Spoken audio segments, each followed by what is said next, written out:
religious minorities and the disabled and the unique threats they face online, and how sometimes their online experience and threats can translate into real-world threats.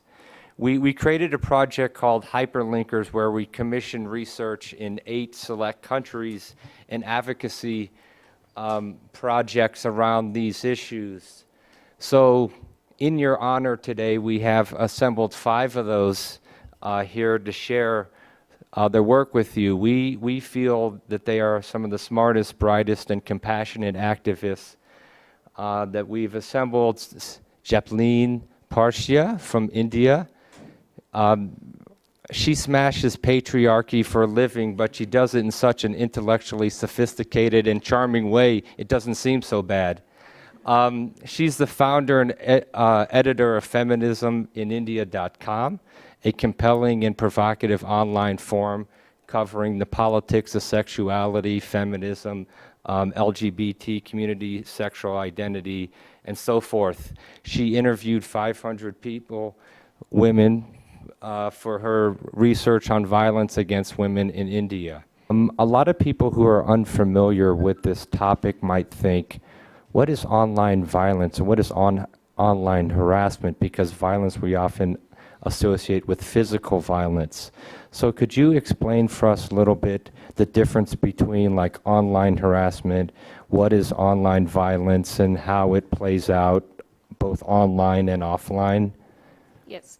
Thank you, Dominique, for the lovely introduction. Thank you, everyone, for giving us your time.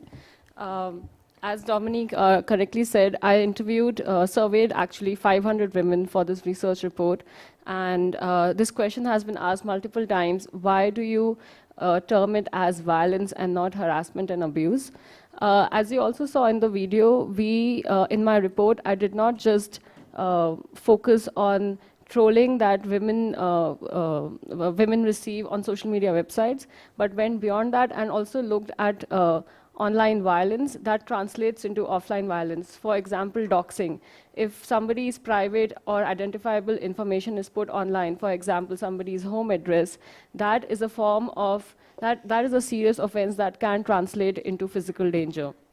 Another very common global problem that we are facing, which is popularly known as revenge porn. It is actually image-based sexual abuse or non-consensual, your images that are put online, your private images or videos that are put online without your consent. This again is a huge issue, not just in one country, but there have been many cases in the US, in India, where there was a video of a woman who, a non-consensual private video of a woman who was put online, and that shamed her to the extent that she committed suicide.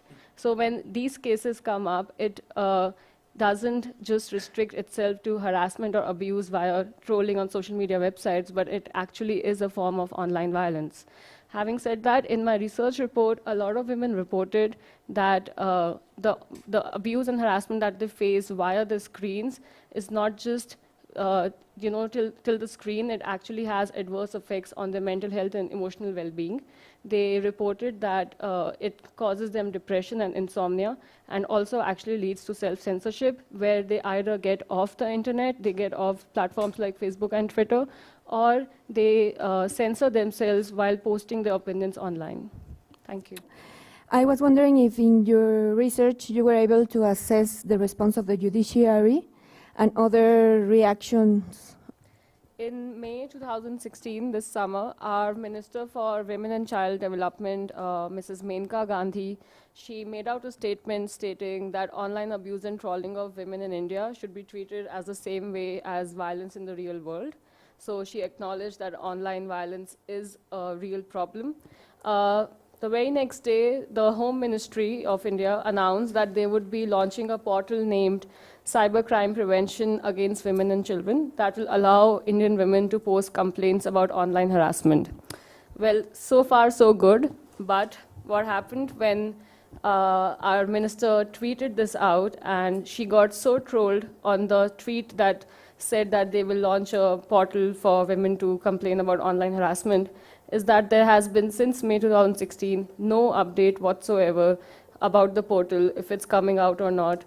Well, I think that kind of answers the question, also throws a huge light on the problem. If a minister can be silenced by army of trolls, and since then they haven't taken any action or any decision if they will be launching the portal or not. When legal action is taken, do you find that there are enough lawyers, an adequate amount of lawyers who are willing to take the cases? Do any of the lawyers experience intimidation for taking on the cases? Do you find that there's enough lawyers who have the capacity to take the cases? Thank you for your question. My research found that actually the situation doesn't even reach the lawyers, because people do not report to.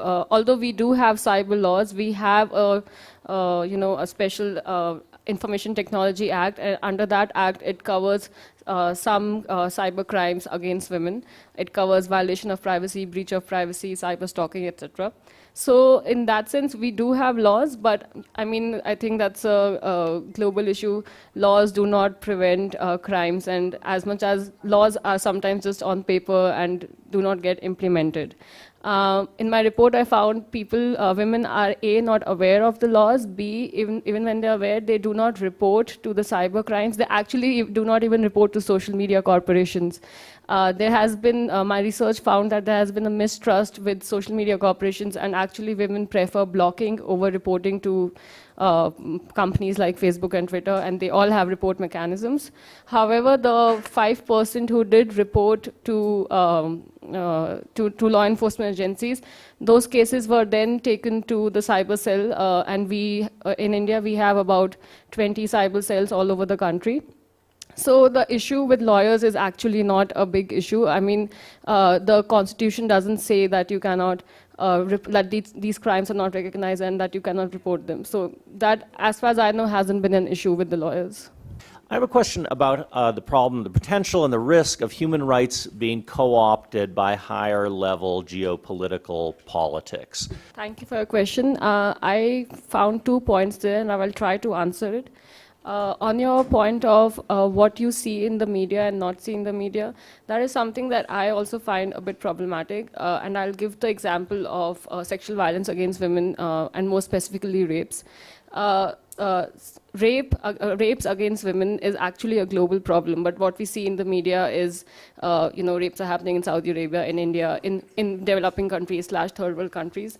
I find that argument very flawed, and also I think we need to understand that there is a media propaganda behind it, where where if you talk about a rape case in Saudi Arabia versus a rape case in the US, which will get more eyeballs automatically. So that's one. The second point of your which issues get more funding and which not. I think one thing that coming from a developing / emerging country / third world country, I know that a lot of issues have donor agendas behind it. So for example, there's a lot of work going on in India for child marriage, for early marriage, as they call it. But we don't have marital rape legalized. We don't have marital rape criminalized. And there is literally no work in India on this issue.